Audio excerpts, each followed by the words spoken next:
அனைவருக்கும் வணக்கம். முத்துவோட 50வது பிறந்தநாள். இந்த 50வது பிறந்த நாளுக்காக மொத்த தமிழ் திரையுலகமே சேர்ந்து இருக்கக்கூடிய ஒரு விழா தான் இந்த விழா. முத்துக்குமார் என் வாழ்க்கையில் மட்டும் ஆனந்தையாலை மீட்டில், தமிழ் திரையுலகத்தில் மட்டும் ஆனந்தையாலை வீட்டில், கிட்டத்தட்ட தமிழ்நாட்டில் இருக்கக்கூடிய தமிழ் திரை இசை பாடல்களை கேட்கக்கூடிய எல்லாத்துடைய வீட்லேயும் ஆனந்தையாலை மீட்டிக் கொண்டிருக்கிற, மீட்டப் போகிற, என்றைக்கும் இருக்கக்கூடிய ஒரு பாடலாசிரியர் கவிஞர். அவரை பற்றி சொல்கிறாருன்னா, ஒரு வரி எழுதியிருந்தான். நான் புறா வளர்க்கும் சுதந்திரத்தை என்னிடமிருந்து பறிக்கிறார் பக்கத்து வீட்டில் புறா வளர்ப்பவர் அப்படின்னு சொல்லி. முத்துக்குமார் என்றைக்குமே பூனை வளர்க்கவே இல்லை, யாருடைய சுதந்திரத்துக்கும் தலையிடவும் இல்லை. பூனை வளர்க்கறதுலேருந்து விலகி தன்னுடைய புறாக்களை வளர்த்துட்டே இருந்த ஒரு எளிமையான ஒருத்தன் தான் அவன். அவனோட வரியில் இன்னும் சொல்கிறாருந்தா, சிறு புல்லில் உறங்கும் பனியில் தெரியும் மழையின் அளவோ தாங்கவில்லை. முத்துக்குமார் ஒரு பெரிய மேமலை தான், ஆனால் எப்போதுமே ஒரு பனித்துளி மாதிரி தன்னை காட்டிக்குவா. அப்படி வெரி சிம்பிள், ரொம்ப ரொம்ப எளிமையான ஒருத்தர். இண்டஸ்ட்ரியில் வந்து எனக்கு விஜய்க்குன்னு எத்தனையோ பேர்த்துக்கு நண்பர், நிறைய பேர்த்து அறிமுகப்படுத்தி வச்சவர். ஏன்னா அஜயன் பாலாட்டை அறிமுகப்படுத்தி வச்சது, பாலு மகேந்திராட்டை அறிமுகப்படுத்தி வச்சது, யுவன் சங்கராஜை அறிமுகப்படுத்தி வச்சது. இன்னும் சொல்லப்போனால் நான் முதல் படம் எடுப்பதற்கு காரணமாக இருந்தது முத்துவை பற்றி பேசாமல் என்றைக்கு ஒரு பாட்டு எழுத போனாலும், அந்த பாட்டில் முதல் யார் கூட எழுத போனாலும் அந்த பாடலாசிரியர் நம்மள்ட்ட முத்துக்குமாரை பற்றி பேசிட்டு தான் பேச தொடங்குவாங்க. யுவனோட எப்போ கம்போசிங்கில் உட்காந்தாலும் முத்துக்குமாரோட பேச்சு வந்துடும். ஏஎல் விஜய் பார்க்குறப்பெல்லாம் முத்துக்குமாரோட பேச்சு இருக்கும். முத்துக்குமார் போனதற்கு பிறகும் முத்துக்குமாருடைய நண்பர்கள் என்னுடைய நண்பர்களாக இருந்துகிட்டே இருக்காங்க. அண்ட் இந்த விழா முத்துக்குமாரை தமிழகம் முழுக்க கொண்டாடப் போகிற ஒரு விழா. முத்துக்குமாரினுடைய சாதனையை, முத்துக்குமாரனுடைய வரிகளை என்றைக்கும் தமிழகத்தில் நிலைத்திருக்குமாறு செய்யக்கூடிய விழா. இந்த விழாவிற்கு மீடியா முழுக்க சப்போர்ட் பண்ணோம். அண்ட் இண்டஸ்ட்ரியிலேருந்து எல்லாருமே வராங்க, கிட்டத்தட்ட எல்லா மியூசிக் டைரக்டர்ஸும் வராங்க, எல்லா ஆர்டிஸ்ட்டும் வராங்க. அண்ட் தமிழ் சினிமாவில் இதற்கு முன்பு நடந்திராத ஒரு விழா. முத்துக்குமாருக்காக நாம் அனைவரும் ஒன்றிணைந்திருக்கிறோம் என்பதில் மிக்க மகிழ்ச்சி. வாழ்த்துக்கள், நன்றி. ஓகேவா? ஆங்கிள் ஓகேவா?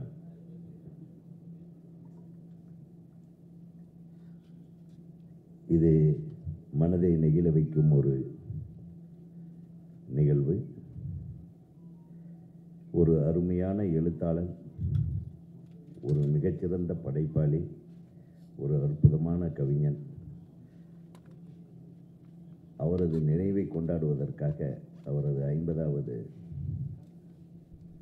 ஆண்டிலே, ஒரு பொன்விழா ஆண்டிலே அவருடைய படைப்பாற்றலை புகழும் விதமாக, அவர் இல்லாத பொழுது, அவர் மறைந்த பிறகும் மறவாமல் அவர் விட்டு சென்ற கருத்து செறிவூட்டும் அற்புதமான கருத்து பெட்டகங்களை, அற்புதமான பாடல்களை வாழ்நாள் பூராவும் நினைவு கூறும் அளவிற்கு அவர் விட்டு சென்றிருக்கின்ற அந்த படைப்பாற்றலை போற்றும் வண்ணமாக எடுக்கக்கூடிய இந்த விழாவிற்கு நீங்கள் அனைவரும் ஆதரவு தர வேண்டும். மக்களிடத்திலே அவரது புகழ் மிக அற்புதமாக போய் சேர வேண்டும். இந்த நிகழ்வை அற்புதமாக செயல்படுத்த வேண்டும் என்று ஆரம்பத்திலிருந்தே மனதிற்குள் நினைத்து கொண்டிருந்த இயக்குனர் திரு ஏஎல் விஜய் அவர்களுக்கும், தயாரிப்பாளர் எனது அருமை நண்பர் திரு தனஞ்சயன் அவர்களுக்கும் நான் நன்றி கூற கடமைப்பட்டிருக்கிறேன். எத்தனை படைப்பாளிகளுக்கு இந்த மாதிரி விழா எடுக்கணும்னு மற்றவங்க நினைக்கிறாங்களோ தெரியாது. ஆனால் அஜயன் பாலாவும் அவருடைய நண்பர் அவங்க பேசும்போது எனக்கு ஒரு விஷயம் புரிஞ்சது. அவர் ஒரு சிறந்த கவிஞன் மட்டுமல்ல, ஒரு சிறந்த மனிதனாக வாழ்ந்திருக்கிறார், ஒரு உன்னதமான மனிதனாக வாழ்ந்திருக்கிறார். அவர் நிறைய பேர்த்துக்கிட்ட சம்பளம் கூட வாங்கலைன்னு நினைக்கிறேன். பாட்டுக்கு கேட்டதாக கூட ஒரு இது கிடையாது. ஒரு 2 முறை நான் சந்தித்திருக்கிறேன், ரொம்ப க்ளோஸாக. அப்போ அவர் மிக வேகமாக பாடல்கள் எழுதி கொண்டிருக்கின்ற நேரம், அண்ணே அப்படின்னு, தம்பி நல்லா எழுதியிருக்கீங்க, நான் ஒரு பாட்டை பற்றி சொன்னேன், இந்த ஆனந்தையாலை இந்த பாடலை பற்றி மிக அற்புதமாக இருந்தது தம்பின்னு. அவர் சொன்னார், அண்ணே அதான் அடுத்தவர்களையும் மகிழ்வித்து தான் மகிழக்கூடிய ஒரு கவிஞனாக வாழ்ந்திருக்கிறேன் அண்ணே.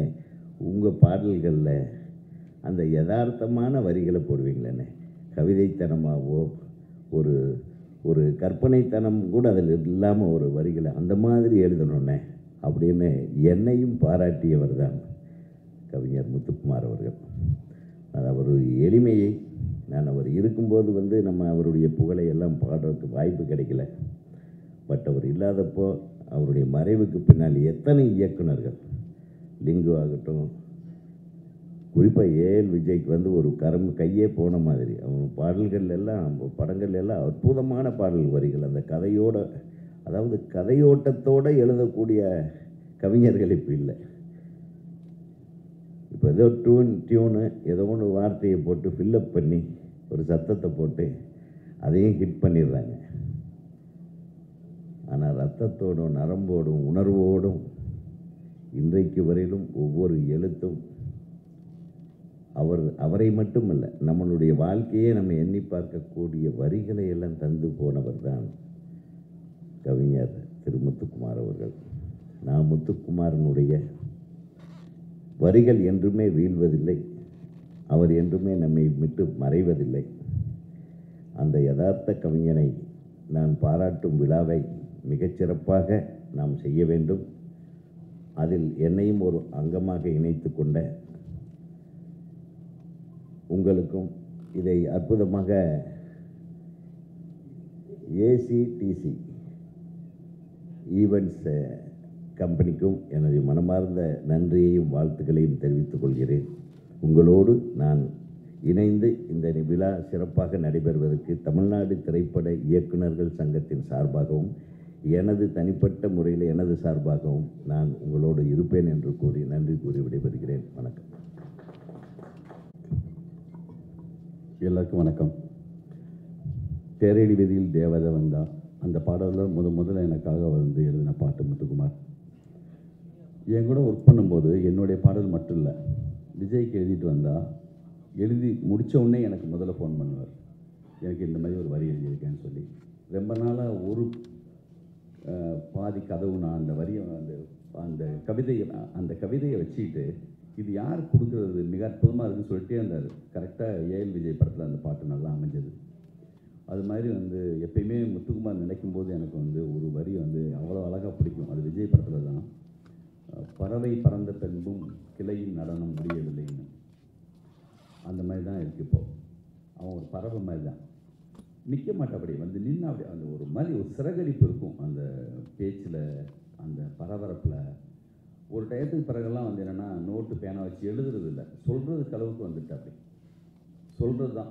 அது சங்கசாரம் இருந்தாலும் தான், எந்த டீமுக்கு போனாலுமே நம்ம பேடு பேப்பர் எடுத்து வச்சுக்கணும், நம்ம சின்சைட்லேருந்து யாரோ ஒருத்தர் பேடு வச்சுக்கணும், சொல்ல சொல்ல நம்ம யாராவது எழுதணும்.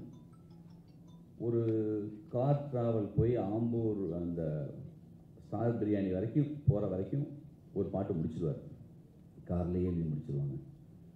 அவ்வளோ ஒரு பெரிய ஒரு மிகப்பெரிய ஒரு கவிஞன். வெயில் படத்தில் செல்வராகவன் காம்பினேஷனில், அப்புறம் நம்ம ராம் படத்தில், அப்புறம் எல்லா மியூசிக் டைரக்டர்கிட்டையும், அதாவது ஒரு சில லிரிக் ரைட்டர் ஒரு சிலர் எல்லாரோடையும் அப்படி ஒரு இணக்கமாக இருக்க மாட்டாங்க. ஏ ரகுமான்லேருந்து ஆரம்பித்து யுவன் சங்கர் ராஜா, ஜிவி பிரகாஷ், எல்லா ஹாரிஸ் ஜெயராஜ், எல்லா மியூசிக் டைரக்டருடைய பெஸ்ட்டு ஒரு லிரிக் ரைட்டராக ஒரு காலகட்டத்தில் அப்படி இருந்தார். ஒரு வருஷத்தில் தனஞ்சய் சார் சொன்ன மாதிரி 180 பாடல், அந்த அளவுக்கு ஒரு 6-7 வருஷம் தொடர்ந்து முதல் இடத்துல அது அவ்வளவு தூரம் எழுதின ஒருத்தர். எங்கள் கம்போசிங்கில் என்னென்னா எந்த தயக்கம் பயம் ஒரு மியூசிக் டைரக்டர் என்ன நினைப்பாங்க அதை பற்றி யோசிக்காமல் யுவன் சங்கர் ராஜா சாருடைய டியூனை அவன் மாற்றி விட்டுருவாங்க. சார் இப்படி 2 போட்டுக்கலாம், கால்கள் 4 ஆச்சு, கைகள் 8 ஆச்சு, என்னாச்சு ஏதாச்சு, அப்படியே ஃப்ளோவில் சொல்லுவார். சார் ஒரு லாங் ஒன்று போடலாமா சார், குட்டி குட்டியாக ஒன்று போட்டோம்னா டியூன் மாறும் சார் அப்படின்னு ரொம்ப ஒரு பார்த்தாலே நமக்கு எனர்ஜி வரும். அவ்வளோ மோர் பாசிட்டிவ். ஒரு மிகப்பெரிய ஒரு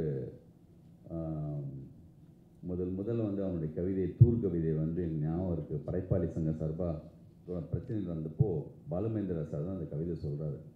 எல்லாருக்கும் யார் அந்த முத்துக்குமார்னா யார் அப்படி சொல்லி எல்லாம் அப்படி பார்க்குற அளவுக்கு சுஜாதா அதுக்கு பிறகு அவருடைய கவிதைகளை எல்லாம் தொடர்ந்து சொல்லி சினிமாவில் வந்து அது இந்த விழா உண்மையிலேயே ஒரு அந்த ஒரு 7-8 வருஷத்துக்கு முன்னாடியே அவர் இறந்த கொஞ்ச நாள்லேயே அது இந்த விழாவை தொடங்கிறதுக்கான எல்லா ஏற்பாடும் செஞ்சோம். செல்வமணி சார் வந்து ரொம்ப முக்கியமாக அதில் இருந்தாங்க.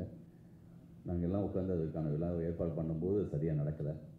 விஜய் வந்து பொறுப்பு கரெக்டாக விஜய் கையில் வந்திருக்கு. நான் வந்து விஜய் வந்து சமீபத்தில் கலைஞர் நூற்றாண்டு விழாவில் நான் கண்ணில் பார்த்தேன். எந்த விழாவாக இருந்தாலுமே அது என்னென்னா எவ்வளோ பரபரப்பாக இருந்தாலுமே ரொம்ப கூலாக, ரொம்ப அழகாக, மிக சரியாக திட்டமிட்டு செய்யக்கூடிய எல்லா தகுதியும் விஜய்கிட்ட இருக்குது. ரஞ்சித் சார் இருக்காங்க, செல்வமணி சார், அறிவு தேவகுமார் சார், நம்ம எல்லோரும் போய் பார்க்கலாம், யாரும் பார்க்கலாம். எல்லோரும் தொடர்பை போயிட்டு இந்த விழாவை மிக சிறப்பாக, ஏன்னா குடும்பத்தை அப்படி நேசிக்கிற ஒருத்தர் முத்துக்குமார் பாபா சொன்ன மாதிரி அவங்களுக்காக எல்லோரும் வர்றதுக்கு ரெடியாக இருப்பாங்க.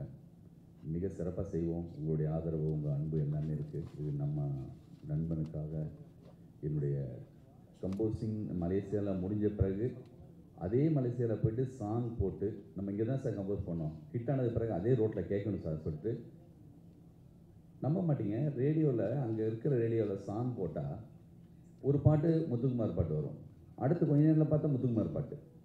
ஐயோ என்ன எந்த பாட்டு பார்த்தாலும் வந்து உன்னுடைய பாட்டாக இருக்கே இந்த மாதிரி இருக்கும். அப்படி ஒரு ரொம்ப அதிகமாகவும் தரமாகவும் மிக சரியாகவும் எழுதின ஒரு கவிஞன். தினமும் சோற்றுக்கு வரும் நாயிடம் வீடு மாறி போவதை யார் சொல்வது, இந்த ஒரு நீண்ட கவிதையில் இந்த கவிதை அப்படி முடியும். நம்மளெல்லாம் விட்டுட்டு வீடு மாறி போன ஒரு விருந்தாளி மாதிரி தான் நான் அவரை பார்க்குறேன். எப்போதும் அவங்களோட நினைவுகளோட மாபெரும் விழாவை உங்களோட சேர்ந்து நானே இருந்து செய்வேன்னு இங்கே சொல்லிக்கிறேன். நன்றி, வணக்கம். நன்றி சார். கிரீடம் தொடங்கி நம்பர்களே, நகுலனுடைய ஒரு புகழ்பெற்ற வரி உண்டு, இருப்பதற்காகத்தான் வருகிறோம் ஆனால் இல்லாமல் போகிறோம் என்று. வாழ்வை என்றைக்கு திரும்பி பார்த்தாலும் இந்த 2 வரிகள் நம்முடைய மூளையை பிராண்டி கொண்டே இருப்பதை நான் பல இரவுகளில் உணர்ந்திருக்கிறேன். ஒரு 10 ஆண்டுகளுக்கு முன்பு நம்மை விட்டு முத்துக்குமார் பிரிந்து போனாலும் கூட இன்றைக்கு இவ்வளவு பேருடைய நினைவுகளில் ஒரு மனிதன் இருப்பது என்பது மட்டும்தான் வரலாறு என்று நான் நினைக்கிறேன்.